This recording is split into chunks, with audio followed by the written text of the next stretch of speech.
Hey, welcome back to another episode of Caffeinated CX, where we talk about CX and stuff, all in a hyper caffeinated state. I'm David, your host, the Caffeinated CXO, and let's talk about stuff today. But first, before we talk about anything, I'm going to ask you a favor.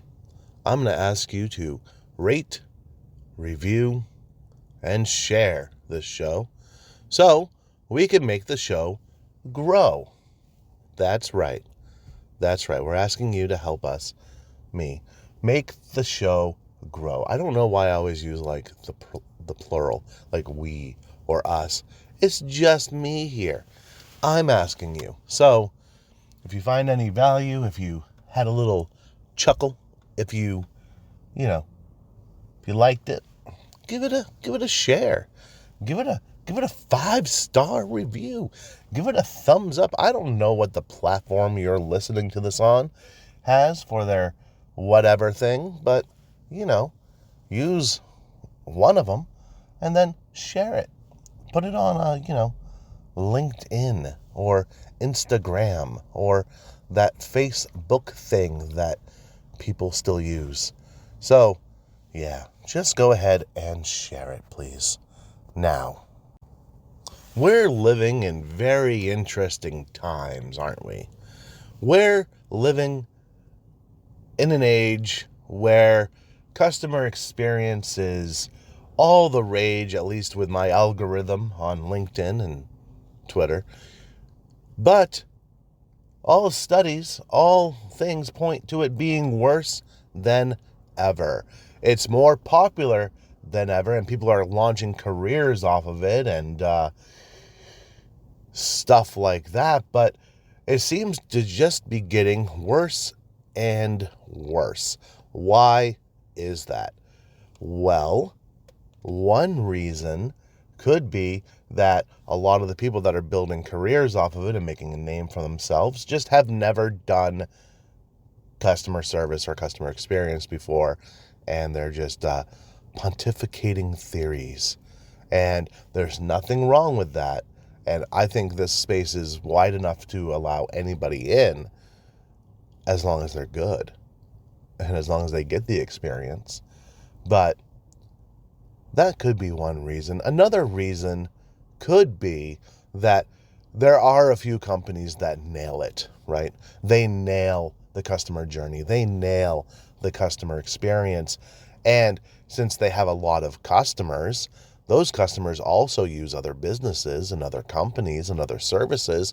And when their experience or their journey isn't as streamlined or, let's face it, as good as these other ones, they feel let down. They feel a little upset. They feel a little confused.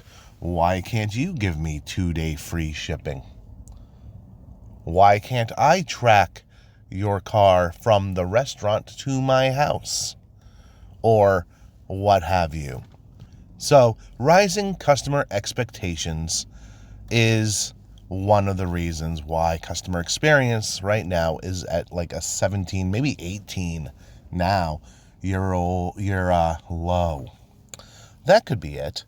Could be that just nobody wants to work anymore. Nobody wants to be in customer service. Well, I say phooey on that. There will always be people that are interested in customer service, even if it's as a second job or as a job to get through college or what have you.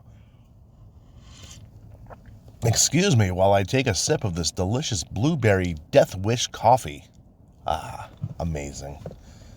It actually is. If you're in the market for some new coffee, Death Wish has a blueberry coffee, and maybe it's the fact that I was born and raised in Maine that I like blueberry so much, but it's a delicious coffee flavor, and I'm not one that likes flavored coffee.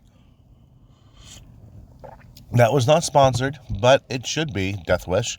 So let's talk. Anyway, rising expectations from customers is one of the reasons that, things could be the way they are right now. Or it could just be really crappy service. It could be things like what we saw that was my seatbelt hitting the door. Could be what we saw just a few weeks ago with all of the American airlines, not American Airlines in particular, but all the airlines in the United States, right? So first, we had Frontier completely get rid of their voice option, right? So you can't even call them. And then their chat broke. Cool. And then whenever you tried to call some other ones, you just get a fast busy, right? So it would just be the busy tone and you couldn't get through to anybody. That's cool. Other ones had like hours long wait times. And you know what? I have some empathy for that because it was an unprecedented circumstance that was going on. So I have some empathy for them. Yes, they could have handled it better. Yes, they could have done something, right? They could have pivoted. And some bigger companies, it's hard for them to pivot because they're big. It's like steering a giant ship, right? You can't do like a power turn in a cruise ship, right? You can't do a power turn on the Titanic. No, if you could do power turns on the Titanic, they never would have hit that iceberg, right? And sank. That's a conspiracy that never happened. I'm just kidding. The Titanic did sink and Jack did die. So, Revolutionary Road was not a sequel to Titanic if they had lived. Anyway, it was. Anyway, so we saw that go down a couple weeks ago. So none of the chat bots were working, none of the live chats, none of the phone lines were working. And then, okay, all right. So this is going to out me as a major nerd. And I don't care because I've talked about this plenty of times. So it's not outing myself unless this is like your first time listening to the show, which if you are, welcome. I love you. Thank you. But just over this past week, the company Wizards of the Coast, which is owned by Hasbro, has been in a PR and a CX nightmare. Why? Because for some backstory, they had this thing called the Open Gaming License where you could use their rule set and create your own stuff, right? There were a few copyrighted terms like you couldn't use certain monsters or certain names or something like that, but whatever, it happens. But the Open Gaming License really saved the gaming community a lot of times, more especially when Wizards of the Coast updated their version of their role-playing game, Dungeons & Dragons, from 3rd edition to 4th edition, and a lot of people didn't seem to like 4th edition, so they went over to a game called Pathfinder, which used that open game license and kind of just extended or expanded the 3rd edition rule set. And I guess someone was mad about that. But recently, a new updated version of the Open Gaming License was leaked. Now, I don't know the validity of the Open Gaming License that got leaked, but the leaked copy basically would invalidate earlier releases of the Open Gaming License, as well as starting to charge royalties for people who used it that made over a certain amount, right? So basically creators like Critical Role, Kobold Press, Paizo, and a few other things. And the thing is, like Critical Role, more people are playing the role-playing game now because of Critical Role than ever before. Yeah. So it's basically like biting the hand that feeds them. And to kick it all off, or to put the icing on the crap cake, Wizards has been completely silent about everything. While Twitter is like going nuts, right? And people are starting to boycott Wizards of the Coast and everything else. They released a tweet yesterday that was like, we know you have questions. Be prepared to have them answered soon. And that was the only thing they've said about it in a week. What? Now, I don't know the validity of that leaked document. I hope it's not true. I hope that they still honor the old open gaming licenses, because whatever. But a lot of people are really mad about this, and they're not getting any answers. And so we have that, and Hasbro's a pretty big company.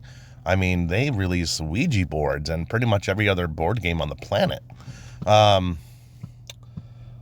So yes, the Ouija board is released by Hasbro. It is a board game. But anyway, I digress. So we'll see what happens with that. But that is right on the tail of really bad customer experience on behalf of the airlines. And with rising customer expectations and the way that other gaming companies have pretty much come on Twitter and been like, yeah, we know that sucks, but if you use ours, you can make whatever you want with it. It's fine. We don't care. Here, have these rule PDFs for free. Stuff like that. Like a company that releases the game Castles and Crusades, they did that. They've released their regular player handbook or the rule set for free on PDF, and also their monster book for free on PDF. So they're like, hey, have fun with it. Run your games with it. It's similar, but not exactly like the one released by these guys. Have fun. So we'll see where this leads. But open gaming license was the best thing that Wizards of the Coast ever did for the gaming community. And honestly, it is a community. So, but I mean, I couldn't believe that was right on the heels of the airline fiasco and then everything else that's been going on recently. So it's nobody's learning any lessons from other industries, right? And that's just something that we have to remember is customer experience, customer service, customer expectations, and customer journeys. You don't have to just stay within your own industry to see what works and what doesn't. You can look out and be like, oh, that's working over there for this industry. Let's see if it works in our industry. And chances are it will. It will. So, or, maybe we should have a plan in place in case this happens. So what affected this industry won't affect our industry. Stuff like that. So I don't know, something to think about. So this has been more of a, hey, what's going on in the gaming community as opposed to anything else, but it ties directly into customer experience because all these people are customers of this company, this gaming company. And right now, the people, at least on Twitter, and I've seen it on Facebook, and I saw it on LinkedIn. I saw it on the comments for one of the posts they made because I follow them on LinkedIn. And so, yeah, it's a firestorm right now. And I don't know how or whatever they're going to get through this. I'm keeping a close eye on it because one is relevant to my interests in more ways than one. One, I like the game, and two, I really like CX, and more importantly, I don't know. I don't know which one was more important, or what was going to be more important than that, but those are the two. A game, and I am in the CX sphere. And I'd really like to thank Thomas Laird for naming me as one of the top 12. I can't pronounce the name of the thing because if a word has more than 3 syllables, I get tongue-tied. But the top 12 CX contact center influencers for 2022. That's awesome. It's an honor. I could think of many other names that should be on there instead of me, but it's awesome. And thank you, Thomas. So if you don't know who Thomas Laird is, He runs the Advice from a Call Center Geek podcast, which you honestly should be listening to no matter what. So that's it. That's today's Caffeinated CX. We'll see you next time. Bye.